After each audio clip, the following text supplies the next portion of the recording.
Okay, here we are. Hello, hello, check, check, check, check. I'm in a bit of a rush, to tell you the truth.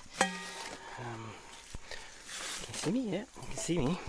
It's a little crooked though, isn't it? Let's straighten that out. Okay, how's that? If I do that, that'll work. Okay, so, yes. What a walk. I actually wasn't going to do some filming today, but I thought, I might as well. Oh, that's not my right position. There we go. Okay, so here we are.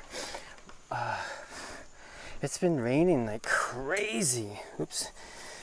Raining like crazy and the water flow's low. That's the way that goes. A lot of times during the rainy season here, what happens is you get these real downpours and the river will rise really high. And it lasts for an hour or something, and then the sun will come out. Occasionally you get these rains that are like days long. But in my experience, which is only just now approaching 5 years, 5 years or so, is that the long multi-day rains are more rare. Not unheard of though, I think. But anyway, 5 years isn't enough to know the climate, and also the climate's changing. So, but anyway, it seems weird, a little weird to me, so just the usual, I guess. Plus, before these heavy rains, we had a good week or week and a half of no rain at all. So, whatever that is, right? So anyway, but today on my way out, I noticed, my tire. I got a flat back tire.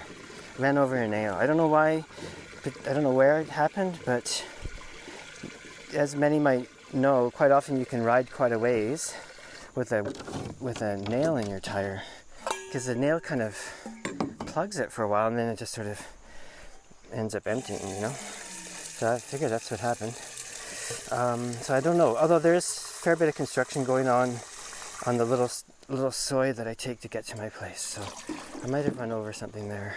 Anyway, shortening the story is Pino, I think his name's Pino. He does the bottled water you can get here, which comes out of the same place I get this, but they purify it, I used that water for like the first year or so I was here, and then started doing my water meditation walks and videos and whatnot. Anyway, the gist of it is, the guys at Flight of the Gibbon, which is right near the water filtering place. Flight of the Gibbon's a local zip line company. And yay, Rhoda, and another fellow, I can't remember the name of just this moment. They both speak English well. I mean, I speak Thai a lot, but it's fairly simple, right? Like, I don't have motorcycle problems enough to be fluent in motorcycle Thai. Which is a good thing, I guess. Although it'd be good to be fluent in all things Thai, but everything in its own time. Anyway, the gist of it is, I said, I'll be there after 3. So they thought, maybe 3 or 4. And sure, yeah, 3 or 4 tomorrow's fine too. Because I ain't going anywhere for a day or 2. But the thing is, there's no motorcycle repair shop here, right? The village is just too small. I could have walked the bike down to the Van Hoi Kiao, but it's a fair stroll down the mountain, probably about 8 kilometers. There's no guarantee they'll be open and all that stuff, right? Anyway, so it's great that there's someone here, which I now know, that can do that sort of thing. Sorry, there's lots of mosquitoes today, so I'm putting the sleeves down. Anyway, I got my oversized plaid shirt out. I love plaid shirts. I always have loved plaid shirts, right? It's that Scottish-Irish connection, I guess. Anyway, so I love them, right? And of course, where I lived a lot, I spent a lot of time up north, and then of course in the prairies and stuff. And the plaid shirt is just normal clothing for everyone, men and women, right? I'd say. And I guess in Seattle for a time they were popular with that grungy music shit stuff.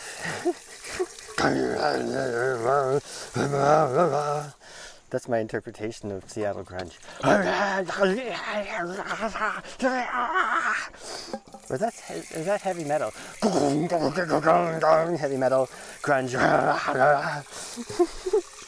Anyway, so there I was, leaving Canada, leaving the prairies, leaving my horse people, into Thailand.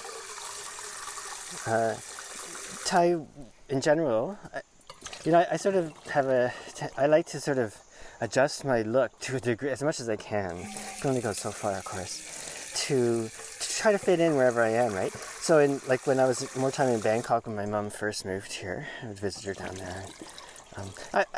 I didn't dress like your typical Thai woman, that's for sure. I'm twice the size, anyway. But more, I love beautiful clothing too, right? You never see me in it because look where I live, right? But in the city, I keep all my really nice, I really like drapey clothing, right? So I keep all my drapey clothes at my mom's place in Chiang Mai. So if I go out with her for dinner, then I can dress up a little. It's really nice. Anyway, so then I end up living here and I'm like, holy shit, everyone wears plaid shirts here too. It's like coming home. I'm in my tribe, as my mom said. Anyway. I don't have anything deep to say. Nothing really. Oh, I got a couple guitars coming out. I'll have some videos of the guitars soon, like in a day or two.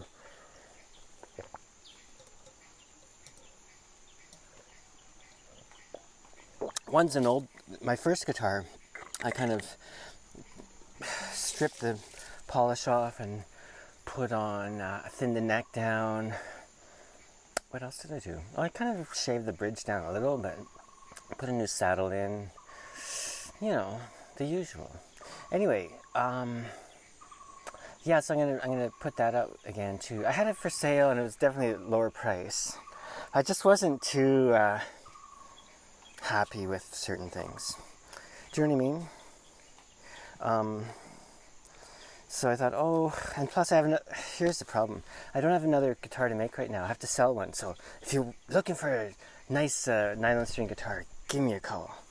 Because when I sell one, then I can pay off a few debts and get more materials so I can continue.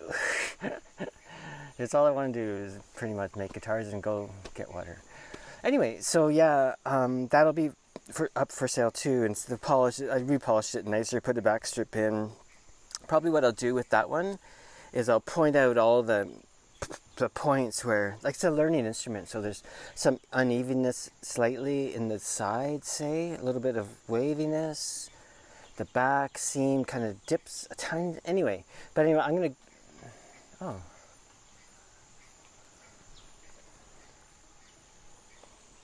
that's weird. There's a pack over there. Don't know what that is. Someone's up here. Anyway, so I'll do that, and I'm going to continue on in a sec. Ciao. Okay, here we go, walking. I have to be really careful, it's really wet right now. Oh, so slippy.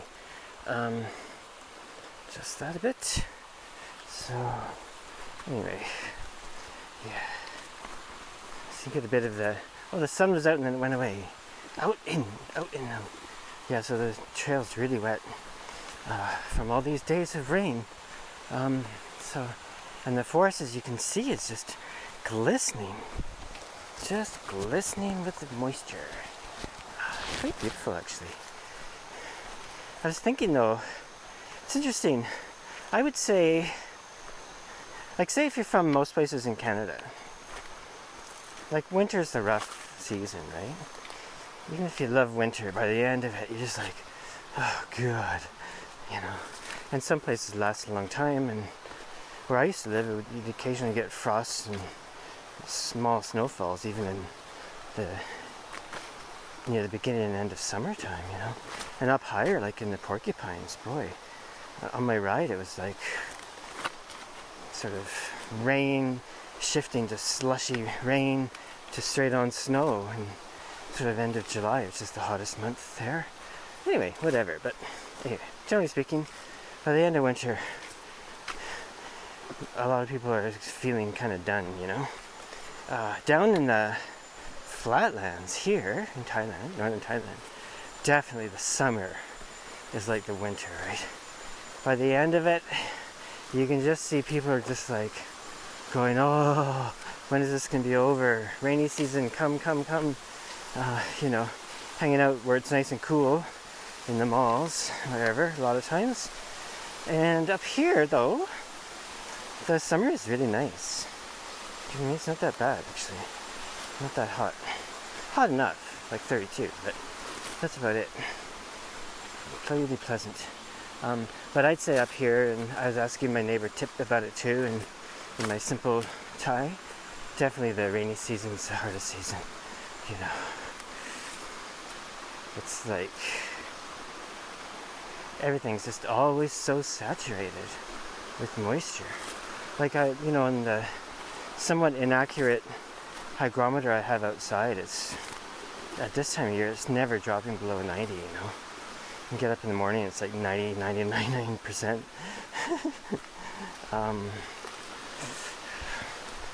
But as many might know, I have a dehumidifier in my special workroom which I've sort of made a big box out of plastic, room out of plastic, and that's where I keep all my instruments and stuff. And at this time of year, I keep most of my clothes there too. You know, and yeah, I mean, it's beautiful. I mean, every season's beautiful, right? Never forget that, but still, like here, if I do a laundry, I hang my clothes up upstairs, which is drier than down, I'd say. Has more air flow.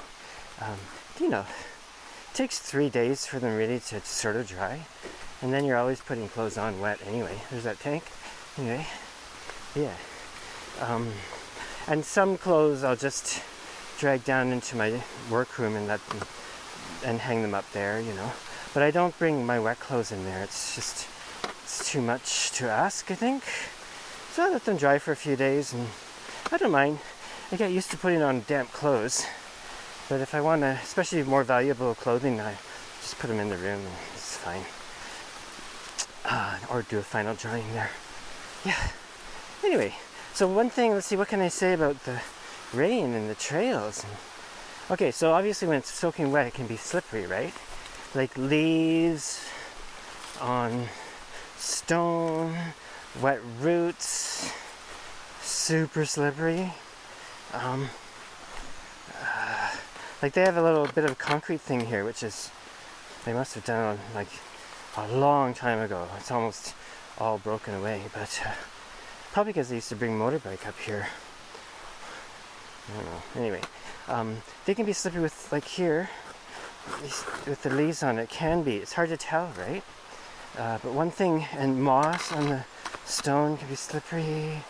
But one thing coming up, of course, coming up I've got an unweighted pack, and so it's easy for me to assess the trail as I go up. Oh, look at the sun! Woohoo! Ah, grateful for small or big blessings, I'd say. Yeah, but here's another thing. Like, of course, if it's muddy mud, it's super slippery, like ice. You know what I mean? That's impossible, actually. But on these trails, there's not too much of that stuff. And what happens actually, I might as well do this right to the end, and I can show you specifically. But what happens is the rain actually washes the muddy bits off, and the little tiny stones are left, you know? So it actually ends up being a little less slippery than when it's been dry for a while. And of course, when it's dry for a while and the leaves start falling, that's slippery too. Anyway, this is all just practice. See, right here, you see the stones here? Like, that's great stuff. I don't know. What else has been going on? Let's get the long view going here. Yeah. What else is going on? I don't know. Yeah, there's some weird political stuff going on out in Canada to do with this Yana of person and related issues. But anyway, I don't really talk about that stuff on these on these videos. Oh, look at this. See, why would you talk about foolish weirdnesses in Canada when this is what you look upon on a daily basis? Hey? Just amazing.